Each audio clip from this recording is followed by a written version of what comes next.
ኮሜዲያን ምን አለ ምን እያለን ነው? ቴዲ አፍሮ ትክክል ዘፍኗል። ጋዜጠኛ ቴድሮስ ቴዲ አፍሮ ኢትዮጵያን አወክላተም ታየ ቦጋለ በደቡብ አፍሪካ ሰልፍ ወጡ። አቡነ ሐራ ድንግል አስደናቂ ምስክር። የተወደዳችሁ ውድ ቤተሰቦቻችን እንዴት አላችሁ? እንዴት ቆያችሁ? እንዴት ሰነበታችሁ? ያሮስ ነው። ያሮስ የእናንተም የኛም ነው። ሰብስክራይብ ስታደርጉ፣ ሼር ስታደርጉ፣ ላይክ ስታደርጉ ሀገራዊ፣ ዓለም አቀፋዊ፣ ሳይንሳዊ፣ ሃይማኖታዊ መረጃዎችን ታገኛላችሁ። ውድና ኩራት ቤተሰቦቻችን ደግመን ደጋግመን እንደምንናገረው ሰብስክራይብ ማድረግ በብዙ እንድታተርፉ የሚረዳ መንገድ ነው። ቤተሰብ ሁኑ እንላለን። አዘጋጅና አቅራቢው እኔ ልዑል መብራቱ ነኝ። ወደ መረጃችን በቀጥታ ስናመራ በቅድሚያ እንድንመለከት የምወደው ጉዳይ በደቡብ አፍሪካ 3 ኢትዮጵያውያን እንደተገደሉ ይታወቃል። በደቡብ አፍሪካ ኢትዮጵያውያን የተገደሉበት ምክንያት ደግሞ ሁላችንም እንደምናውቀው መጤ ናችሁ በሚል የተነሳ ነው። መጤ ማለት እንግዲህ ከሌላ ከዋና እኛ ከምንኖርበት ሀገር ደሃ ሆነን እየኖርን እንዴት ከሌላ ቦታ መጣችሁ በለጸጋችሁ፣ ሀብት አገኛችሁ፣ ንግድ ሱቆችን ከፈታችሁ፣ አተረፋችሁ በሚል ነው ሲከሷቸው የነበሩትና በጣም ከጭካኔያቸው የተነሳም ኢትዮጵያን ብቻ ሳይሆን ናይጄሪያንም የጋና ተወላጆችንም እንዲሁ ጥቃት አድርሰውባቸዋል። ከዚህ መካከል ኢትዮጵያ 3 ኢትዮጵያውያን የዚህ ገፈት ቀማሽ ሆኗል። ጋና አፓርታይድን በወቅቱ ስታደርጊ ደግፌሻለሁ፣ ስለዚህ ዛሬ ደግሞ የኔን ዜጎች እየገደልሽ ነው፣ ካሳ ክፈይኝ እያለች ትገኛለች። የኢትዮጵያ ኤምባሲም ድምፁን እያሰማ ይገኛል። ታዲያ ይህንን ተከትሎ በደቡብ አፍሪካ የሚኖሩ በጎ ሐሳብ ያላቸው ደቡብ አፍሪካውያን ሰላማዊ ሰልፍ ወጥተዋል፣ ድምጻቸውን አሰምተዋል። ይህንን ዴይላንድ ፔጅ በዘገባው እንዲህ ወጥቷል። ተከታትለን እንመለሳለን። Something big is happening in South Africa right now. Huge crowds stormed through streets and cities across the country, which some media outlets like Sky News described as a war on foreigners. It feels like a witch hunt. They keep pointing out people that they think may be foreign and then attacking them. We just saw a man get tasered on the side of the street. In fact, African migrant shop owners were warned by police to close down ahead of these anti-illegal immigration protests out of precaution for their safety. So, what the hell is going on? Protesters say that foreigners from other African countries are taking away jobs, healthcare, housing, and businesses from the locals. I'm unemployed. There's no employment. I can't find anything. Now we are focusing on the illegal foreign nationals. But it's not only around jobs and the economy. Local media report that earlier this month, a 27-year-old shop owner went missing amid concerns that his alleged refusal to sell his business to foreign nationals may have led to his disappearance. This triggered outrage and it's caused the illegal immigration issue in the country to reach its boiling point. And now even the United Nations is calling for calm. Critics are calling this a xenophobic movement, while supporters say this isn't about discrimination but about protecting their country. So, as always, what do you guys think? አልፎቷል። በተለያዩ ሀገራት መንግስታትም ድምጻቸውን ያሰሙ ይገኛሉ። ስለዚህ የኛም ምናልባት ድምጽ ይሰማል ብዬ አስባለሁኝ። በደቡብ አፍሪካ የምትገኙ ምናልባት እየተመለከታችሁንም ካላችሁ ኮመንት አድርጎልን ያላችሁበት አካባቢ አሁን ምን ይመስላል? እኛ ደግሞ መረጃዎችን እንድናጋራላችሁ የምትፈልጉ ካላችሁ በቴሌግራም እንዲሁም በቲክቶክ አካውንታችን በሜንሽን አድርጉልን። በውስጥ ማውራት ወይ መነጋገር የምንችል ይሆናል ማለት ነው። ወደ ቀጣይ መረጃችን ስናመራ የአቡነ ሐራ ድንግልን ምስክርነት ላስደምጣችሁ። በቅድስት ቤተክርስቲያናችን በብዙ ቦታዎች ላይ ሀብተ ፈውስ የሚሰጡ የምናገኝባቸው ገዳማት፣ አድባራት፣ ደብሮች አሉ። ሰሚነሽን ብናነሳ፣ ስውሯን ብናነሳ፣ ሌሎች ቦታዎችን ብናነሳ ብዙዎች የሚፈወሱበት የሚድኑበት ቦታዎች ናቸው። ከነዛ መካከል አቡነ ሐራ ድንግል አንዱ ነው። በተለይ ባህር ዳር ላይ ዋና ይገኛል። ለካንሰር፣ ለኪንታሮት፣ ለተለያዩ በሽታዎች በጣም ፈውስ የሚሰጥ እንደሆነ እናውቃለን እና አርቲስት አድማሱ ወይንም በዚህ በወንዶች ጉዳይ ድራማ አእምሮን የምናውቀውን አእምሮ እንዲህ ይላል ምስክርነት ስለ ጻድቁ ሲሰጥ። አመሰግናለሁ። እንዴት ዋላችሁ? እንኳን ለዚህ ቀን እግዚአብሔር በሰላም አደረሰን። ባጭሩ ነው የምነግራችሁ። ከ7 ዓመት በፊት እኔ አንድ ችግር ገጥሞኝ ነበረ። ያ ችግር በጣም አሳስቦኝ ነበረ። በወቅቱ ለኔ በጣም ትልቅ ችግር ነው። ባህር ዳር የሚኖር አንድ ጓደኛ አለኝ አብርሃም ድንቁ ምረቴ ይባላል ብዙ ጊዜ በስልክ ስለምንወያይ ለምን አቡነ ሐራ ጋር አትሄድም ይለኛል እኔ ከዛ በፊት ስማቸውን እሰማለሁ እንጂ ቦታውን አላቀውም ከዛ ወደዛ ግን ሲሄድ እኔ ከቤት ወስኜ የወጣሁት ምን ያህል ቀን እንደምቆይ 3 ቀን ቆያለሁ ግን ስንቅ የሚባል አሊዝም ብዬ ነው የወጣሁት ምክንያቱም ከዚህ አሁን ከገባሁበት ችግር እንደነገርኳችሁ ትልቅ ችግር ነበር በወቅቱ ከገባሁበት ችግር ካላወጡኝ እዛው ወይ ይግደሉኝ ወይ ምን ይበሉኝ እንጂ እኔ ስንቅ አሊዝም ብዬ ነው ከቤት የወጣሁትና መለብሰውን ነገር ምናምን ነው ያስኩት ከዛ ሄድኩኝና እዛች ዘንዘልማ የምትባለው ቦታ ድረስ ራሱ አብርሃም ሸኘኝ አሁንም አለ እዚህ ቦታ ላይ እሱ ነው እንደውም መስክር ብሎ ያስነሳኝ ከዛ በኋላ የገዳሙ አውቶቡስ አለ የራሱ እና በዛ ሄድኩኝ ከዛ መኖሪያ ማደሪያ ቦታ ተሰጠኝ ከዛ በነጋታው ጸበል ተጠመቅኩ ከዛ እስከ ምሽቱ 12 ሰዓት ምግብ ስለማይበላ ቆይቼ ከዛ ጸበሉን ነው በእምነት እንትን ብዬ ጸበሉን እጠጣለሁ ከዛ ሰዎች ምግብ እንብላ ምናምን ሲሉኝ አይ አልበላም ምናምን እላለሁ ከዛ በነጋታውም አልበላሁም ከዛ እንደዛው ጸበሉን እጠጣለሁ 12 ሰዓት ላይ አሁን በዙሪያ ያሉ ሰዎች መጨነቅ ጀመሩ ማለት ስንቅም አልያዝኩም እንደገና ምግብ እየበላሁ አይደል እኔ ግን አይደክመኝም ከዛ በሶስተኛውም ቀን አልበላሁ ግን ጉልበቴም ምንም ያው ከዛ መጨረሻ ላይ ለካ ቦታው አይርብም እኔ አላወኩም ለካ ቦታው ላይ ረሃብ የሚባል ነገር አይታወቅምና እኔ ከነ ጉልበቴ ከረምኩ በዛ በጣም ተናደድኩ ጨረሻ እዛው ገዳም ውስጥ ያለውን አምባሻና ሻይ ቅድም ዶክመንተሪ ላይ ያያችሁትን እሱን በላው እሱ ደግሞ እየበላሁ ይያላ አጠገብ ያሉ ሰዎች እሱን በልተው ደግሞ የሚወድቁ ነበሩ ምክንያቱም እንዳያችሁት በዶክመንተሪው ጸሎት እያደረጉ ነው የሚያቦኩት ነበር ከዛ በኋላ እዛ ቦታ ላይ ሆኜ ያ በጣም ተጨንቄ የሄድኩበት ችግር በጣም ይምንት እንደሆነ ተረዳው ከዛ እምነታቸውን ምናምን ይዤ መጣ አሁን ትልቁ ነገር እዚህ ከመጣው በኋላ ግን ሰዎች ታመሙ ይባላል በጣም ትንሽ ነው እምነቱ ይዤ መጣሁትና አንዷ የባለቤቴ ያክስት ልጅ ናት ካንሰር እንደዚህ ጡት ካንሰር ታማ ከነገ ወዲያ ምናምን የሆነ ኦፕራሲዮን አለ ምናምን ተብላ እሱን እምነት ይዛ ሄደች ኦፕራሲዮን ሳትደረግ ቀረች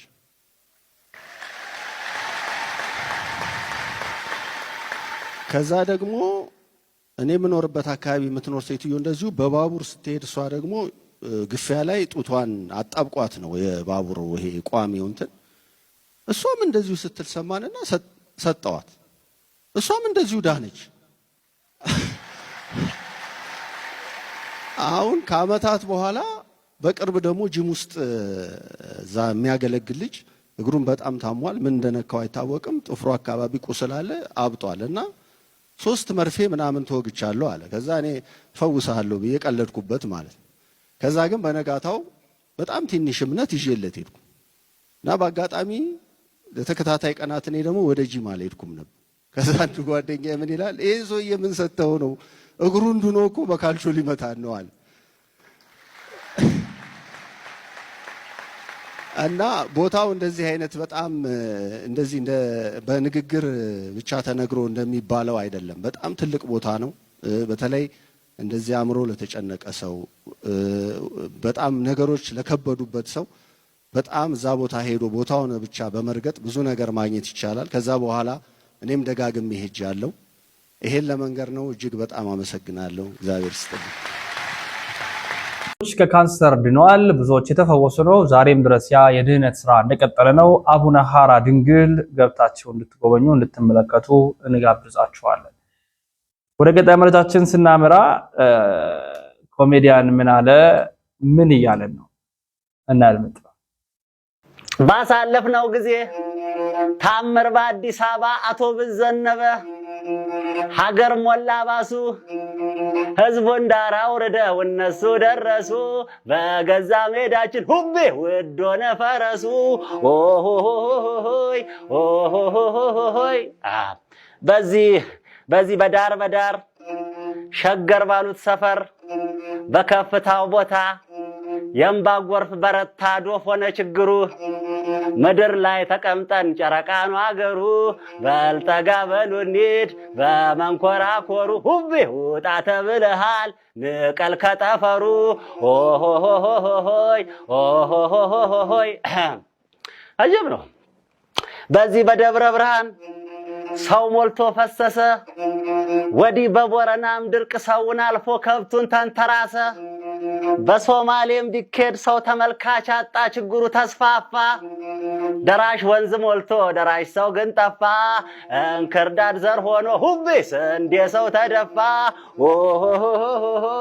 ኦሆሆሆሆይ ኤወለ ያንተ ሰው በዚህ በጫካው ላይ ቤት ሊገነባ ነው ሰው ያስነሳ ነው ሐሳቡ እንዲሳካ ካልበዛበት ይሁን ሁለት ቤት በጫካ ካልበዛበት ይሁን ሁለት ቤት በጫካ እኔ ግን እላለሁ አዎ ስለ አየር ሁኔታ ተነብያለሁ ሺህ ጊዜ ቢሰፈር 100 ኪሎ ተድላ በቤትህ ቢሞላ ምንም ዋጋ የለው 4 ኪሎ ፍቅር ከደጅ ካልሞላ 4 ኪሎ ፍቅር ከደጅ ካልሞላ ሁብ 4 ኪሎ ፍቅር ከደጅ ነሽጠዩ ወይ ሄደ እንደ ሰውየው አታ ፈርቶ ነው ይህ ሐሳቤን በነጻነት ይገልጻለሁ ያለ ባንድ ወቅት በወቾ ጉድ ፖድካስት ላይ ሲናገር ሰምተነው ነበር። ከሰሞኑ ደግሞ እኚህን ሐሳቦች አንጸባርቋል። መለስ ብዬ የተወሰነቻን አንድ ሁለት ደቂቃ የወቾ ጉድ ፖድካስት ላይ ተናገረውን ኮሜዲያን ምን አለ ተናገረውን ካተ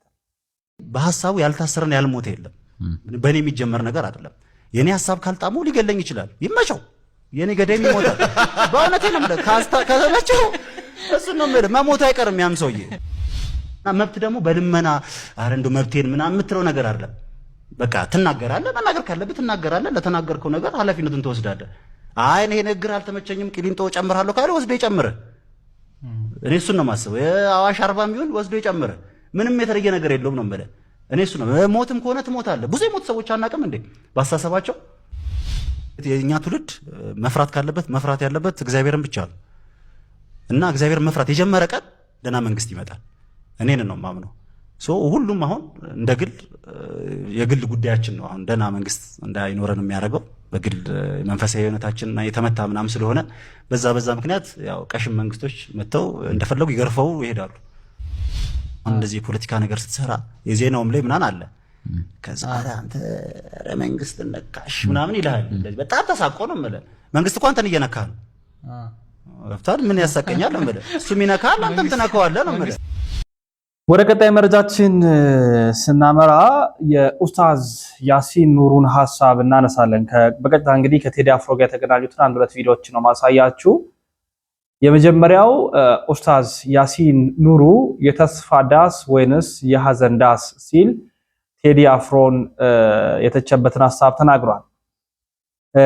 እንግዲህ በቪዲዮ በደንብ በቀጣይ እናቀርብላችኋለን። በዚህ ዘመን ኢትዮጵያን በከፍተኛ የፖለቲካ ማህበራዊና የስነ ልቦና ቀውስ ውስጥ ይገኛሉ። ይህ ቀውስ በተመለከተም የምናከብራቸው ሰዎችም ድምጻቸውን እያሰሙ ይገኛሉ። ከነዚህ መካከል እንግዲህ ኡስታዝ ያሲን ኑሩ ይገኙበታል። በንግግራቸው እንግዲህ ብዙ ሐሳቦችን አንስተዋል። ኢትዮጵያን አትንኮ ብለው አደራ ማለታቸውን የነብዩ መሐመድን ሐሳብ ያነሱና ኢትዮጵያ የፍትህ ሀገር መሆኗን ያስታውሳሉ። የታሪካዊ እውነት ነው፣ ምንም ሊካድ የሚችል አይደለም። የነጃሺን ፍትህ የኢትዮጵያ ማሳያ ነው በማለትም ተናግሯል። እዚህ ጋር ነጃሺ የሚሉት በእኛ ቤተክርስቲያን ወይንም በኢትዮጵያ ኦርቶዶክስ ተዋሕዶ ቤተክርስቲያን አስቀድሞ የነበሩት የነብዩ መሐመድ በሶስት ዙር የመጡ ተከታዮች አሉ። እነሱ ናቸው ኋላ ሰልሞ ነው እስልምናን ተቀብለዋል ንጉሱ በማለት ወደ ራሳቸው ታሪክ አዙረውት ዛሬ የኛ አባቶች የኛ ታሪክ ምሁራን መናገር ሳይችሉ ሲቀር እውነት እስኪመስል ድረስ በተደጋጋሚነት እየሰማነው እንገኛለን። እና ነጃሺ እያሉ የሚጠሩት ትክክለኛ አይደለም ወይ ደግሞ እነሱ የፈጠሩት ነው። ነገር ግን ንጉሱ ያንንም ክርስቲያን ነው፣ ኋላም ክርስትናን እንደጠበቀ ነው ያረፈው። ነገር ግን የታሪክ ምስክርነቶችን የሚያቀርቡ ብዙ አባቶች ያሉን መናገር ባለመቻላቸው የነጃሺ ፍትህ የኢትዮጵያን ማንነት ያሳያል እያሉ ይጠቅሳሉና በጣም ነው የሚያሳዝነው። እውነት ለመናገር ከነዛ መካከል ኡስታዝ ያሲን ኑር የተናገሩት ሐሳብ ነው። በቀጣይ ሁለት ተነጻጻሪ የሆኑ ሐሳቦችን እናንሳ። የመጀመሪያው የቴዲ አፍሮን ኢትዮጵያ እኔ አልፈልጋትም ሲል እንሰማዋለን። ታዬ የሚባለው እና መምህር ታዬ እንካተለው። የድሮ ኢትዮጵያና የሆነ ኢትዮጵያ የተለያዩ ናቸው። ዶክተር አብይ የሚደግፋት ኢትዮጵያና ቴዲ አፍሮ የሚደግፈው ኢትዮጵያ አይደለም። ሲጀመር ቴዲ አፍሮ የሚይዘው ሰንደቅ ዓላማ ምን አይነት ነው? ቀላል እኮ ነው። ምንም ሳትደክም መብት የለው መብቱ ነው። ግን እኔም መተቸት መብት አለኝ። ደስ የሚለው እሱ ነው። ቴዲ የሚፈልገውን የማቀንቀን መብት እንዳለው ሁሉ እኔ ቴዲን የመቃወም መብት አለኝ። ቴዲን የመደገፍ ደግሞ ሌሎች ኢትዮጵያውያን መብት አላቸው። ግን የትኛው ነው አሪፍ ነው? ሞአንበሳ ሁልጊዜ ቴዲ ጋር አለ። ሞአንበሳ ማለት ዘእምነገደ ይሁዳ ነው። መጀመሪያ ዘእምነገደ ኢትዮጵያ አይደለም፣ ይሁዳ ነው። ንጉስ ሰለሞን ጋር ነው ትሬስ የሚያደርገው። ስዩመ እግዚአብሔር የሚል አለበት። ከፈለክ መስቀል አለ። ሶ it doesn't represent ሙስሊሞችን ሪፕሬዘንት አያደርግም። መስቀል አለው እኮ አይወዱትም ያን ፓርት። እሱ የጃንሆይ እኮ ባንዲራ ነው። ከምኒልክ ዘመን ጀምሮ ነበረ የጃንሆይ በህግ ደግፈው የደነገጉት ነው። ስለዚህ ያን ባንዲራ ያቀነቅናል። ግን ጃንሆይም ደግሞ የባንዲራው አጠቃቀም በፕሬዝዳንቱ ማን ነው በንጉሱ መኪናና በጽፈት ቤታቸው ነው የሚለው። ኤግዛክትሊ። ግን ምንድነው ሰንደቅ ዓላማው ሪፕሬዘንት የሚያደርገው? የኢትዮጵያን ህዝብ እኮ ይወክላል አላሉም ንጉሱ።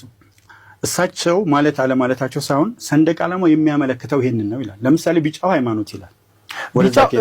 እሱንማ የተማርነው ትምህርት አረንጓዴ የኢትዮጵያ ልምላሜ፣ ቢጫው ተስፋና የሃይማኖት እኩልነትን ነው።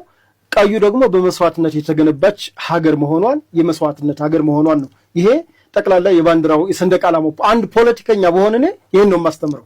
ሃይማኖተኛ ሲኮን ነው ችግሩ። ቴዲ ሃይማኖተኛ ነው ወይስ ዘፋኝ ነው? ቴዲ አሁን ሃይማኖተኛ ያልካት የበፊቷ ቢጫው ሃይማኖት እኩልነት ሳይሆን ሃይማኖትን ብቻ ነው። ሲጀመር እኮ የኢትዮጵያ ኦርቶዶክስ ተዋሕዶ ቤተክርስቲያን እንደሆነ ይደነግጋል። ንጉሱ ከኢትዮጵያ ኦርቶዶክስ ተዋሕዶ ቤተክርስቲያን ብቻ እንደሚመጣ ይደነግጋል። ስለማቀ የንጉሱ እምነት የሚለው ህገ መንግስቱ 1923ቱም በኋላም የተሻሻለው ከንጉሱ ከወረራ በኋላም የተሻሻለው ቢሆን የሚለው ንጉሱ እምነታቸው ኦርቶዶክስ ነው እንጂ የሚለው መላው ኢትዮጵያ ኦርቶዶክስ ያምልክ አይልም።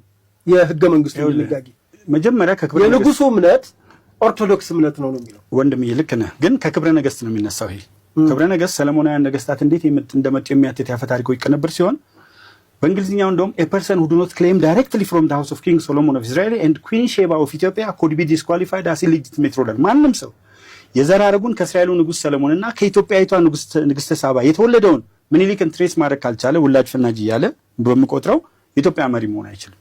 ክሊርሊ የተቀመጠ ዛጎይም አለኩ። ዛጎይ ለዚህ እኮ ነው የተነሱት። ዲቃላ ገዢዎች ነው የሚባሉት ዛጎች። ስላስተማርኩት ስላነበብኩት አውቀዋለሁ። ዲቃላ ገዢ ነው የሚባሉት ኢሊቲሜት ሩለርስ። የወረዱትም እኮ ለዚህ ነው። የትግራይ የኤርትራና የአማራው ኃይል አንድ ላይ ሆነው እኮ ነው የጣሉት።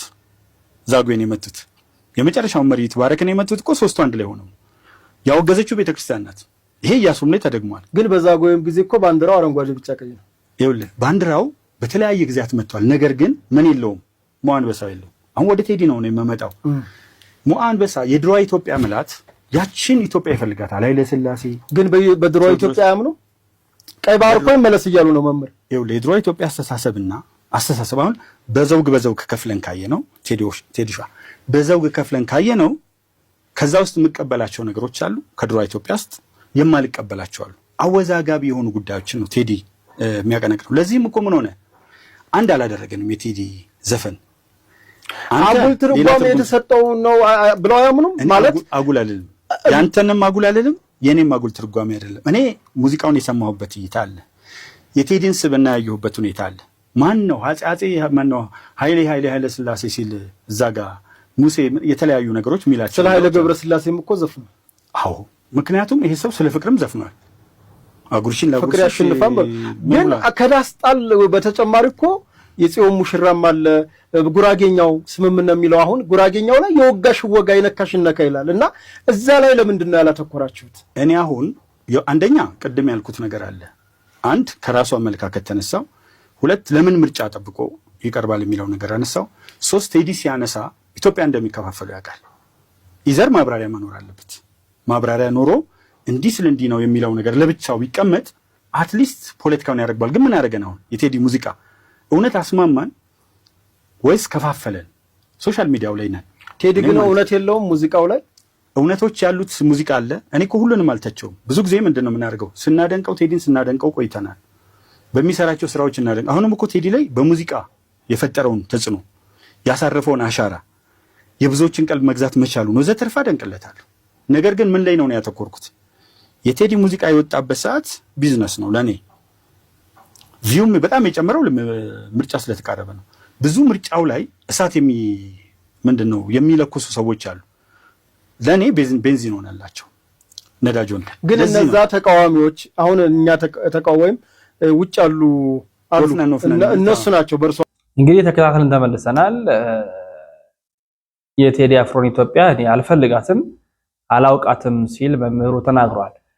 ጋዜጠኛ ቴድሮስ ደግሞ ባንዲራ ከእናቶች ነጠላ ሲቀደድ አይተናል እና ቴዲ የተናገረው ደግሞ እውነት ነው ሲል ደግሞ በሌላ ጎን ደግሞ የቴዲን አፍሮ የደገፈ ሌላ ሰምተናል። ሁለቱንም ተከታትለን እንመለሳለን። ጋዜጠኛ ቴድሮስ ስላሴን የህንፃ ስሪቱ ጊዜ ስናናገራቸው ምንድነው ገቢ እንዴት የለንም ብላችሁ ትላላችሁ ብለን ስንል አንድ ያነሱልን ምክንያት ይሄ ነው። የዳስጣል አይነት ነገር ነው። ካዛንቺስ ያለው ሰው በሙሉ ተነስቷል የለም። 4 ኪሎ ያለው ሰው በሙሉ ተነስቷል የለም። እንኳን ሙዳይ ሳጥን ውስጥ የሚሰጠን ቀርቶ በፊት ገንዘብ ነበር የምንፈልገው። አሁን ግን ሰው ማጣን፣ ሰው የለም ነው። አየህ፣ አንደኛው ነጥቡ እሱ ነው። ከተነሺዎቹ መሃል አንዱ ስለሆንኩ እኔም ዳስጥያለሁ። ቤታችን ተነስቷል። ለምሳሌ ስለዚህ ላንተም መልእክት አለ ማለት በሚገባ ርቃል አንተም። አዎ ከዚህ ሽሮ ሜዳ እዚች ለ4 ኪሎ ለ6 ኪሎ ሮጠን በእግራችን የምንገባ የነበር ነው። አሁን እንግዲህ ወደ አልፈን ነው ወደ ከአዲስ አበባ መውጫ አካባቢ ማለት ነው። አንደኛ ያንን ስታይ የምታስበው የሚሰማ ነገር አለ። የኛ ብቻ ሳይሆን ለምሳሌ ካዛንቺሶቹንም ፒያሳዎቹንም ሌሎቹንም ሁሉንም ልታነሳ ትችላለህ። ለውጥ ሲኖር ጥሩ ነገር ግን ደግሞ በጣም በዛ ልክ ባራቀ መንገድ ደግሞ ማድረግ የሚቻል ነበረ። በሱሱ ሳይ ዋህዋይ ምናምን ማለት አይቀርም። በስንኞቹ ማለት ኢትዮጵያ የሞተች ያህል አይነት እሳቤ እንዳለው ባንዲራ የወደቀ ኃይል ያለው ነገር ከመሃል መተው ወደ ዳር አወጡን። መሃሉን ማን ነው ያስወጣው ዳር ያስወጣው የሚሉ ትርኩ እየበዛ ነው። እንደው ታዝበው ጋዜጠኛ ስለሆንክ ንግግሩን ትሰማዋለህ። ትንሽ ስለሱ ደግሞ እና እሱን ይኸውልህ፣ እሺ እንግባበት፣ እንግዲህ የለም። ለምሳሌ ሀገር ማለት ሰው ነው አይደለ? ሀገር ማለት ሰው ነው፣ ሰው ማለት ሀገር ነው እንጂ ይሄ ተራራው ወንዙ ሸንተረሩ ምናምን አይደለም። ተራራ ወንዙ ሸንተረሩ ብቻውን ነቲንግ ምንም ማለት ነው። ልክ እንደ ቤተክርስቲያን ወሰደው። ቤተክርስቲያን ህንፃው ብቻ ምንድን ነው? ምንም ነው፣ ነቲንግ ምንም አይደለም። እንሳ ምዕመኑ ሰው ነው። ፕሮቴስታንት ጋር ሂድ፣ አዳራሹ ብቻውን ምንድን ነው? አዳራሽ ነው፣ በቃ ግዑዝ ነገር ነው፣ ሰው ነው። አየህ፣ ቅድሚያ ለምን መሰጠት መቻል አለበት? ለሰዎች ላይ መሰራት አለበት፣ ስብዕና ላይ መሰራት አለበት የሚል እምነት ያለኝና ሰዎቹን ባማከለ ሰዎቹ በፈለጉበት አይነት መንገድ ቤተክርስቲያን እዚህ ጋር የምትሰራልኝ እኮ እኔ ቀርቤ እንድሳለሙ ምናምን ነገር ነው እንጂ ቤተክርስቲያኑን እዛ ተራራ ላይ ምናምን ነው ስደ ብትሰራው በስንት ቀን አንዴ ነው የሚሄደው። ቤተክርስቲያኑን እዚህ ቁጭ አድርገህ በዙሪያ ያሉትን አውጥተህ ብታሰናብት የባንዲራውን ጉዳይ ጥያቄ ምልክት ውስጥ መግባት መቻል አለበት ብዬ አስባለሁኝ። ሪልም የምታያቸው ነገሮች አሉ። ለጥምቀት ኦሮሚያ ክልል አረንጓዴ ቢጫ ቀዩን ይዘህ መንቀሳቀስ ትችላለህ እንዴ? አትችልም። ኦሮሚያ ክልል እዚህ አዲስ አበባ አቃቂ ጥምቀተ ባህሩ እንግዲህ 48 ታቦት ነው የሚወጣው። እጃ ይቻለሁኝ አንድም አረንጓዴ ቢጫ ቀይ ጥለት እንኳን አይፈቀድልህም። እንኳን ባንዲራው ቀርቶ ማለት ነው ጥለት። ጸባቸው እነዚህ ሰዎች ከማጋ ነው ይህን ያክል በዚህ ልክ መጠላቱ ምናምን ነገር ብለህ ትላለህ። እኔ እንደውም አሁን የሚያሳስበኝ ምን እንደሆነ ታውቃለህ? ቅድም እኔ እናንተ እዚህ ፎቁ ላይ ሆነን ወደ ታች ሳይ ብልጽግና እየቀሰቀሰ ነው አረንጓዴ ቢጫ ቀይ አድርጎ ማለት ነው። ግን ኦሮሚያ ክልል ይህንን አረንጓዴ ቢጫ ቀይ አድርጎ ነው የሚቀሰቀሰው ብለህ ጥያቄ ምልክትን ለምን እዛ መስሪያ ቤት ተቋማት ላይ ምናምን ላይ ካልሆነ መኪና ላይ አድርገህ ምንም ላይ አድርገህ ብትሄድ። ስለዚህ የቴዲ አፍሮ ጉዳይ በብዙ ዘንድ አነታራኪ ሀሳቦችን እያነሳ ይገኛል። ወደ ቀጣይ መረጃችን ስናበራ የአያ ዘልደታ ውሸታም ነው ሲል አዎንታ በርሲሳ ሲናገር ሰማን። አዎንታ በርሲሳ ስለ የአያ ዘልደታ ምን አለ? ልካት ቤተክርስቲያንን አዛኟ መስለው ልጇ መስለው ጉያዋ ስር ገብተው በዝብዘዋታል ብዬ ከማስባቸው ሰዎች መካከል አንዱ ይሄ የአያ ዘልደታ የሚባለው ግሩፕ ነው። እኛ ግሩፕ ነው የምንላቸው። ይሄ ግሩፕ በባህሪው ወደ ቤተ መቅደሱ ወደ አውደ ምሕረቱ ጠጋ ብለው የሚቆሙ ነጠላቸውን አገልድመው አንድ አንገታቸውን ወደ አንድ ጉንግ ዘንበል አድርገው የሚሉ ስሪታቸው ይሄ የሃይማኖት መሰረት ነው የሚባለው፣ የእምነት መሰረት ነው፣ የክርስቶስ ገጸ ባህሪ ናቸው የሚባሉት አዛኝነት፣ ሩሩህነት፣ አብሮ መኖር፣ ፍቅር፣ ይቅርባይነት የሚባሉ ነገሮች ከስሪታቸው ውስጥ ምንም የሌለ ይልቅ የኢያጎነት ባህሪ፣ የመሰሪነት ባህሪ ጎልቶ የሚታይባቸው ሾርት ሙቪ ሰዎች፣ የድራማ ሰዎች እነሱ ናቸው እኛ ግሩፖች የምንላቸው። ይሄም ያያዘ ልደታ የሚባለው እንግዲህ ኢትዮጵያ ውስጥ የተደረጉ የቤተ ክርስቲያን ገቢ ማሰባሰቢያ ላይ ያልተሳተፈባቸው ቦታዎች ስለመኖራቸው እጠራጠራለሁ። ምንድነው የሚያደርጉት እነዚህ ሰዎች? መጀመሪያ የቤተ ክርስቲያንን ሀብት ኦዲት የሚያደርገው ክርስቶስ ነው የምትል ፕሮፓጋንዳ እንድትነፋ ያደርጋሉ። ይሄ ፕሮፓጋንዳ ከተነፋ በኋላ አንዲትም ገቢ አንዲትም ወጪ ወረቀት ላይ እንዳታርፍ ያደርጓታል። ሜቢ አውደ ምሕረት ላይ ወጥተው ይሄን ያህል ሰበሰብን ይሄን ያህል ገቢ አድርግል ሊሉ ይችላሉ። ነገር ግን አንዷንም በወረቀት አታገኟትም።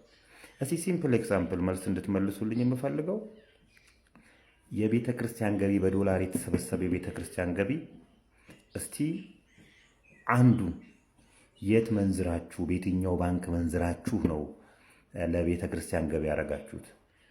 ብዙ ቦታዎች ላይ እንደውም በዶላር የሚሰበሰቡ የቤተ ክርስቲያን ገቢዎች አይነገሩም፣ ግዝቶች ናቸው።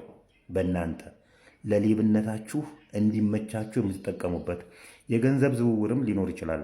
እዚህ አካባቢ ያያዘ ልደታ በባህሪው ከቤተ ክርስቲያን ላይ ገንዘብ መውሰድ አጽያት አይደለም ብሎ የሚያስብ፣ ኮሚሽን መውሰድ አጽያት አይደለም ብሎ የሚያስብ ነገር ግን ይሄ ትክክለኛነቱን ለህዝብ የማይናገር ቤተ ክርስቲያን ጉያ ስር ገብቶ ልጇ መስሎ የሚቡጦብጥ አንዱ ሰው ነው። ይሄ በቅርቡ ወደ ካናዳ ሄደ። እንግዲህ ካናዳ ከሄደ በኋላ ከቤተ ክርስቲያን ያለውን የገቢ ምንጩ ተቋረጠበት። ስለዚህ ሌላ የገቢ ምንጭ መፈለግ አለበት። አሁን ደግሞ ፖለቲከኛ ሆኖ ብቅ አለ። አዳነች አቤቤ እንደዚህ አርጋ ልጆች እንደዚህ አርጋ ህብረተሰብን አፈናቅላ ባንታ ያምር። አንተ ትክክለኛ ሰው ብትሆን ኖሮ ለቤተ ክርስቲያን ነበር መንቆርቆር የነበረብህ። ቤተ ክርስቲያንን ከሚጠሉ ሰዎች መካከል ግሩፖች አንዱ ናቸው። እንደ ቤተ ክርስቲያን ኢትዮጵያ ውስጥ ያላትን ስብዕና ይዛ እንዳትቀጥል ከምታረጉ ሰዎች መካከል እናንተ ናችሁ። አምና ላይ የቤተ ክርስቲያን ሰው ነበርክ፣ አማኝ ነበርክ፣ ቄስ ነበርክ፣ ወደ አንድ አገድለ እንትን ነበርክ። ዘንድሮ መጣህና ደግሞ ፖለቲከኛ ሆንክ ማለት ነው። በእውቀቱ ስዩም ምን ይላል? አምና በዚህ ሰዓት አድማ በታኝ፣ ዘንድሮ መጣና የኳስ ተንታኝ። ወደ ቀጣይ መረጃችን እናመራለን። በዚህ ጉዳይ ላይ ሐሳብ አስተያየቶቻችሁን እንድትሰጡን እንሻለን። ሸዋፈራው ደሳለኝን የተመለከተ መረጃ ደግሞ ላቅርብላችሁ። ሸዋፈራው ደሳለኝ እንግዲህ ከሰሞኑ በቅርብ ነው ፓስተር የሆነው። ያዙ ይልቀቁኝ ያለ ሰምተነዋል። እሱን አድምጠን እንመለሳለን። በኢየሱስ ጨርሶ አለማመንና በኢየሱስ አምኖ ግን ተጨማሪ ማምጣት እኩል ናቸው። ጨርሶ በኢየሱስ አላምንም ማለትና አይ በኢየሱስ አምኛለሁ እሱ ያድናል ስለኔ ሞቷል ብሎ ከተቀበለው በኋላ ግን እኮ ብሎ ግን መጨመር እኩል ምንም ልዩነት የለም። ኢየሱስ ብለህ ግን የለም። ኢየሱስ እና ብለህ አትጽፍ። ኢየሱስ ብቸኛ ነው። አራት ነጥብ። በኢየሱስ የማያምነው ጴንጤ ወይስ ኦርቶዶክስ? ሰላም ኦርቶዶክስ አይነታላችሁ። እግዚአብሔር ይመስገን በጣም ደህና ነኝ። ያው አቶ ሸዋፈራው ኮሜዲያን ያለውን ሰምታችኋል። እኛ ደግሞ እንደተለመደው በመረጃና በማስረጃ እናጋልጣለን። ይሄንን የውሸትና የሐሰት ክስ ማለት ነው። ከዚህ በፊት እናንተ እንደተለመደው አካውንቱን ፎሎ፣ ቪዲዮ ደግሞ እጅግ አብዝታችሁ ሼር፣ ኮፒ ሊንክ፣ ሪፖስት፣ ዱት ላይክ ማድረግ አካውንት የተለተደ አካባቢ የሚጠበቅባችሁን ታውቁ በእግዚአብሔር ስም እጋብዛችኋለሁ። 3 ሰከንድ ልስጣችሁ እስኪ። አመሰግናለሁኝ። ያው እንግዲህ እንደሰማችሁ አቶ ሸዋፈራው እያሉ ያለው ምንድነው? አንድ አህዛብ ወይም ደግሞ ሙስሊም እንበለውና ለምሳሌ እና አንድ ኦርቶዶክስ እኩል ናቸው እያለ ነው ያለው። ምክንያቱም በኢየሱስ ማመንና ኢየሱስ ያደረግልኝን አውቃለሁኝ እንዳዳነኝ አውቃለሁኝ፣ ነገር ግን ደግሞ ብሎ ሌላ ነገር መጨመር የሚለው አንደኛ ቅዱሳንን ነው፣ ሁለተኛ የቅዱሳን አማላጅነት፣ ሶስተኛ ደግሞ እንደዚሁ የምንሰራውን ስራ ወይም ደግሞ በስራ እንጸድቃለን የሚለውን ነው። ይሄንን ነው አምጥቶ ለማሳየት እየሞከረ ያለው ማለት አቶ ሸዋፈራው። በነገራችን ላይ ኢስላምና ፕሮቴስታንት እኩል ነው አስተሳሰባቸው። ምክንያቱም ሙስሊሞችም እንደሚያምኑት ኢየሱስ ያማልዳል ይላሉ። እንደውም እነሱ እንደው ትንሽ ጨመር ያደርጉበትና ሚካኤል ገብርኤል ወይም መላእክትና ድንግል ማርያም ታማልዳለች ብለው ሙስሊሞች ያምናሉ። ፕሮቴስታንት ደግሞ ምን እንደሚተውናይ ኢየሱስ ያማልዳል እያሉ ይናገራሉ አይደለ? ልክ እንደዚህ ነው ሙስሊሞችም በቂያማ ቀን በመጨረሻው ዘመን ኢየሱስ ያማልዳል ይላሉ። which means ፕሮቴስታንትም የሚያስበው እንደዚህ ነው። ኢየሱስ ላይ ይማልዳል ወይም ያማልዳል ነው የሚሉት። እኛ ደግሞ ኢየሱስ ከባህሪ አባቱ ከእግዚአብሔር አብና ከባህሪ ሕይወቱ ከመንፈስ ቅዱስ ጋር እኩል ናቸው፣ አንድ ናቸው። አንድ ጊዜ የማስታረቅን ስራ ሰርቷል። በመስቀል ላይ እያለ አማልዶናል። ወደ ራሱ ወደ አባቱ ወደ መንፈስ ቅዱስ አስታርቆናል ብለን እናምናለን። ከዚያ ውጭ ግን አሁን ላይ መውደቅ መነሳት ወይም ደግሞ ምልጃ የለም። ምልጃ የቅዱሳን ስራ ነው። እስኪ በዚህ ጉዳይ ላይ ቅዱስ ጳውሎስ ምንድን ነው የሚያስተምረው የሚለው እስኪ እንመልከት። አሁን ላይ እንደዚህ ይላል። ሁለተኛ ቆሮንቶስ ምዕራፍ 5 ቁጥር 18 ጀምሮ እንደዚህ ይላል። ነገር ግን የሆነ ሁሉ በክርስቶስ ከራሱ ጋር ካስታረቀን የማስታረቅን አገልግሎት ከሰጠን ከእግዚአብሔር ነው። እግዚአብሔር በክርስቶስ ሆኖ ዓለሙን ከራሱ ጋር ያስታርቅ ነበርና በደላቸውን የማይቆጥርባቸው ነበር፣ በእኛም የማስታረቅን ቃል አኖረ። እንግዲህ እግዚአብሔር በእኛ እንደሚማለድ ልብ አድርጉ። እንግዲህ እግዚአብሔር በእኛ እንደሚማለድ ስለ ክርስቶስ መልእክተኞች ነን፣ ከእግዚአብሔር ጋር ታረቁ ብለን ስለ ክርስቶስ እንለምናለን። ማን ያለው? ቅዱስ ጳውሎስ ነው። ማርቲን ሉተር 5/7 17ኛው መቶ ክፍለ ዘመን ላይ መጥቶ የቀባጠረውን ተረተረትና ዝባዝንኬ እኔ አላምንልህም። እኔ የማምነው ቅዱስ ጳውሎስን ነው፣ የክርስቶስን ደቀ መዝሙር በክርስቶስ የተጠራውን ነው የማምነው እኔ። ምን ያለው ቅዱስ ጳውሎስ? ከራሱ ጋር ያስታርቅ ነበር እግዚአብሔር በክርስቶስ ዓለሙን ያስታርቅ ነበር አለ። ከዛስ የማስታረቅ ቃል በእኛ ነው። ስለ ክርስቶስ ታረቁ ብለን እኛ ምን እንላለን? እንማልዳለን እያለ ነው። which means አሁን ላይ የማስታረቅ ስራ የቅዱሳን እንጂ የኢየሱስ አይደለም። ኢየሱስ ፈራጅ እንጂ አማላጅ አይደለም በዚህን ሰዓት። ይሄንን ማወቅ አለባችሁ። ስለዚህ በዚህ ቃል ስንመዝነው እጅግ ብዙ እልፍ አእላፍ ምንድነው መረጃዎች አሉ። እኔ አንዷን ላንሳላችሁ ብዬ ነው። በቅዱስ ጳውሎስ ስንፈርጃ ወይም ደግሞ ስንመዝናቸው ፕሮቴስታንት ገለባ ነው አሁን ያስተማሩ አቶ ሸዋፈራው የገለባ ትምህርት ነው ማለት ነው። ከዛ ውጪ ምልጃ በስራ በደንብ እንጸርቃለን። በደንብ ነው የምንጸርቀው። ድነናል፣ እየዳንን ነው፣ እንድናለን።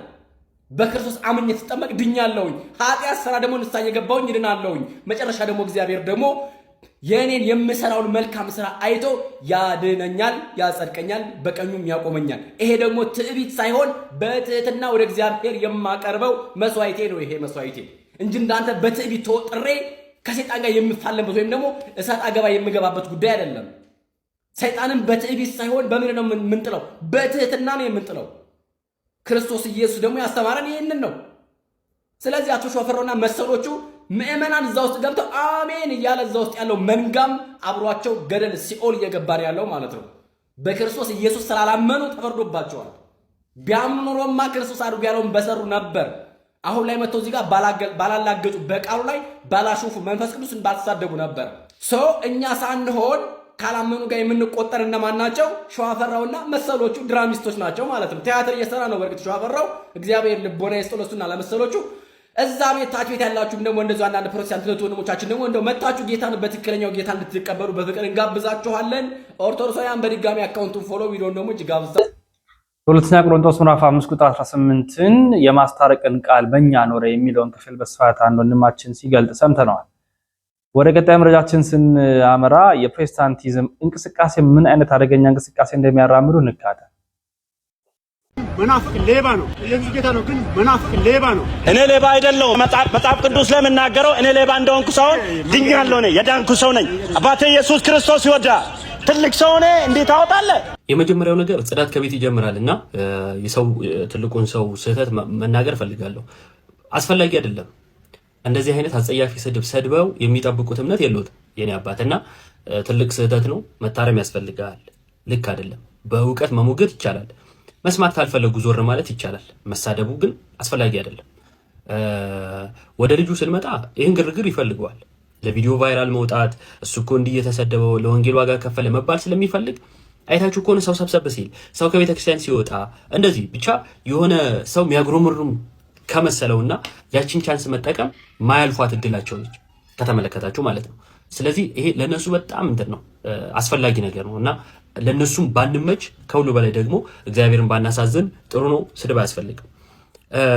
በዚሁ አጋጣሚ ግን እኛ በእውቀት ብንበስል ብናቅ ትምህርታቸው ምንድነው ብናቅ በእርግጠኝነት በአንድ ጥያቄ ከዛ አካባቢ ሊያጠፉት ይችሉ ነበር የኔ አባት።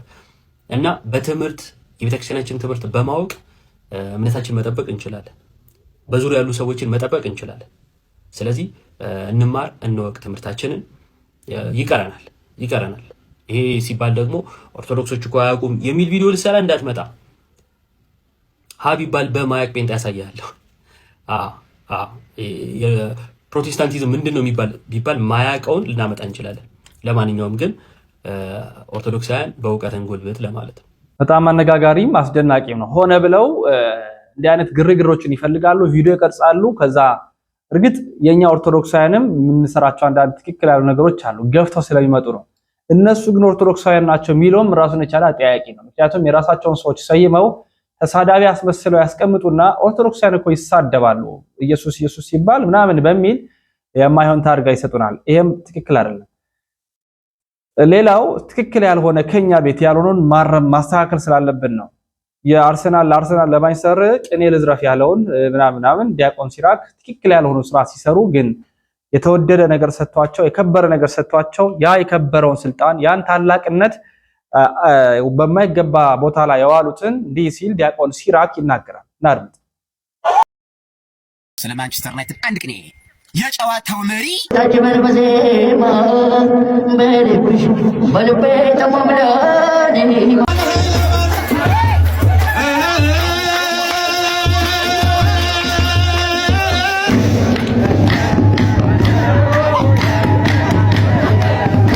ይሄንን ቪዲዮ ኮፒ ሊንክ ሼር ፖስት ያደረጋችሁ ለሁሉ ክርስቲያኖች እንድታደርሱልኝ በመጀመሪያ እጠይቃችኋለሁ። ለእንደነዚህ አይነት ሰዎች ማያዳግም ምላሽ ምዕመናኑም እንዲያውቁት እንመልስላቸው።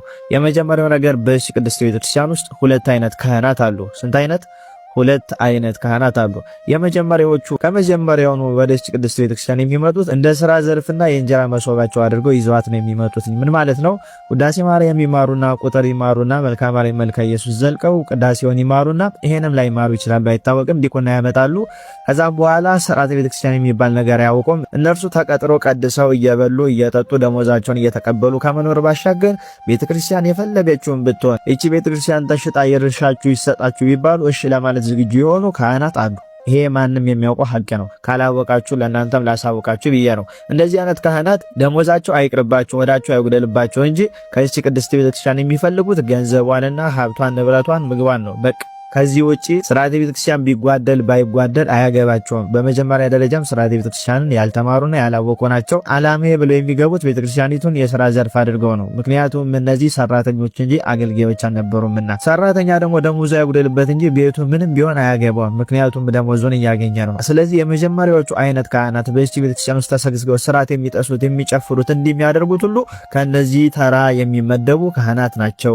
ወደ ሁለተኛዎቹ ደግሞ እንምጣ። ሁለተኛዎቹ ካህናት በመጀመሪያ ደረጃ ቤተክርስቲያንን ለማገልገል ስራዬ ብለው የሚማሩ ምን ማለት ነው? ውዳሴ ማርያምን ቅዳሴውንም ተምረው ከዛ ባሻገር ደግሞ በፍርሃት ገብቶ የሚያገለግሉ ስርዓቷን ጠንቀቀው የተማሩላት ያወቁላት ቤተክርስቲያን ስትነካ ስትጎዳም ያንገበግባቸው ለደሞዝ ሳይሆን ለጽድቅ ብለው የሚያገለግሉ ብዙ አገልጋዮችም አሉ። እነሱ መታየትን ስለማይፈልጉ እዚህ ሚዲያ ላይ ውር አይሉም። እነዚህ ግን ሀፍረትም ስለሌላቸው ያልተማረ ሰው ደፋርም ስለሆነ እዚህ ሚዲያ ላይ በዚህ ልክ ወጥተው እንደዚህ ቤተክርስቲያንን ሲያሰድቡና ምንም ሳይመስላቸው ሲቀር እንመለከታለን። ስለዚህ ቤተክርስቲያን ውስጥ እንደዚህ አይነት ካህናት አሉ። የመጀመሪያዎቹ ቅጥረኞች ሰራተኞች ሲሆኑ ሁለተኛዎቹ አገልጋዮች ባለቤቶች ናቸው። አገልጋይና ባለቤቶች ስለ ቤተክርስቲያን ያገባቸዋል፣ ይጨነቃሉ፣ ለቤተክርስቲያንም እስከሞት ድረስ ዋጋ ይከፍላሉ። እነዚህ ቅጥረኞች ግን ቤተክርስቲያን ሆዳቸውን እስከምትሞላላቸው ደሞዛቸውን እስከምትከፍልላቸው እንጂ ምንም ትሆን ምን የማያገባቸው ተራ ሰዎች ናቸው። ግን ሁሉም ካህናት ተብሎ ይጠራሉ። ስለዚህ እናንተ ምዕመናን መለየት ያለባችሁ ነገር ቢኖር ሆዳደር ነው፣ ሰራተኛ ነው፣ ቅጥረኛ ነው ወይስ አገልጋይ ነው፣ ባለቤት ነው የሚለውን ካህን መለየት መቻል አለባችሁ። ይሄኛው ጥፋት ቢያጠፋም ቤተክርስቲያንን አይለካትም፣ አይመዝናትም፣ በራሱ ይጠየቅበታል። ቤተክርስቲያንን አይወክልም። ቤተክርስቲያንን በእንደዚህ አይነት ሰዎች አትመዘንም። ስለዚህ ይሄንን አውቃችሁ ከዚህም በኋላ በዚህ ሚዲያ ላይ የምትመለከቱት እያንዳንዱ የሥራ ጥሰት በእንደነዚህ አይነት ካህናት የሚፈጸም ስራ መሆኑን አውቃችሁ ቤተክርስቲያንን ከነዚህ ሰዎች ለይታችሁ ግለሰቦቹን ለመጠየቅና ለመክሰስ ሞክሩ እንጂ እነዚህን ከቤተክርስቲያን ደንበራችሁ የቤተክርስቲያንን ስም አብራችሁ እንዳታጠፉ። እናንተም ደግሞ እንደዚህ አይነት አባቶች ነው እንዲህ ያሉን ብላችሁ ስጋት አይገባችሁ። ምክንያቱም እነዚህ ሆዳቸው አምላካቸው ነውራቸው በግብራቸው የሆነባቸው ቤተክርስቲያንን የሚወጉ የቤተክርስቲያን ጠላቶች ግን ቤተክርስቲያን አቅፋ የያዘቻቸው ግለሰቦች ስማቸው ካህናት የሚባሉ ናቸው። በዚህ ልክ እነዚህ ሰዎች ተረድታችሁ ከዚህም በኋላ በዚህ ላይ የምታዩትን የሥርዓት ጥሰት በዚህ መልኩ ለመረዳት ሞክሩ ለማለት ነው። ብችሉ ካህናት፣ ዲያቆናት ሁላችሁም አገልጋዮችና ባለቤት እንጂ ቅጥረኛና ደሞዘኛ ሆዳም ለመሆን አትሞክሩ። ምዕመናንም በዚህ መልኩ ተረዱት ለማለት ነው። ኮፒ ሊንክ፣ ሼር፣ ፖስት እያደረጋችሁ ለሚዳረሱ አካሉ አድርሱልኝ። ገብታችሁ ዲንሲር አክቲቭንም ሰብስክራይብ እንድታደርጉልኝ ጠይቃችኋለሁ። ይቆያል። ቅዱስ ቤተክርስቲያን የማይፈልግ የለም እስኪመስል ድረስ እንዲያ ነገሮችን የተመለከትን እንገኛለን። እና ክቡራት ቤተሰቦቻችን የዛሬ መረጃዎቻችን ይህን ይመስላሉ። ላይክ ሼር ያደረጋችሁ ስለምትከታተሉ እጅግ አድርገን እናመሰግናለን። ይህ ያሮስ ነው። ያሮስን ሰብስክራይብ አድርጎ ወንድማችሁ የልዑል መብራቱ ነኝ። በየዕለቱ በየጊዜው መረጃዎችን ያቀርብኩላችሁ እገኛለሁ። ላይክ ሼር ማድረግ እንዳይዘነጋ። በሌሎች ጥንክሮች ቪዲዮዎች እስክንመለስ ሰናበትን። ሰናይ ቆይታ ይሁንላችሁ። ያሮስ የእናንተም የኛም ነው።